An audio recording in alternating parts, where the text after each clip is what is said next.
ভাই কাল পাকিস্তান বনাম শ্রীলঙ্কা ম্যাচে শ্রীলঙ্কা হেরে যায় মাত্র ৫ রানে। এই হারতেই ওরা পুরো টুর্নামেন্ট থেকে আউট। ম্যাচের পর দেশে ফেরার সময় ফ্যানদের কাছ থেকে শ্রীলঙ্কান প্লেয়াররা ভালোই বুইং আর কথা শুনেছে। চারদিক থেকে প্রচুর ট্রোল ক্রিটিসিজম আসছিল। এই নিয়েই শ্রীলঙ্কার ক্যাপ্টেন দাসুন সানাকা বলেছিলেন, বাইরে থেকে যে নেগেটিভ পরিবেশ তৈরি হচ্ছে সেটার জন্যই নাকি টিম ঠিকঠাক পারফর্ম করতে পারছে না। এমনকি তিনি সরকারকেও বলেছিলেন প্লেয়ারদের এতটা ক্রিটিসিজম থেকে একটু বাঁচানো দরকার। কিন্তু পাকিস্তানের কাছে হারার পর সানাকা বুঝতে পারেন কথাটা একটু বাড়াবাড়ি হয়ে গেছে। তাই পরে নিজেই সামনে এসে সব শ্রীলঙ্কান ফ্যানদের কাছে মাফ চান।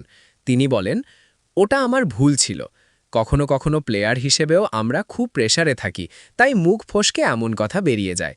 আমি যদি কারোর মন খারাপ করে থাকি, সত্যিই দুঃখিত। সামনে আর এমন হবে না। সব ফ্যান যারা সব সময় আমাদের পাশে থাকে, তাকে আমরা সবাই কৃতজ্ঞ।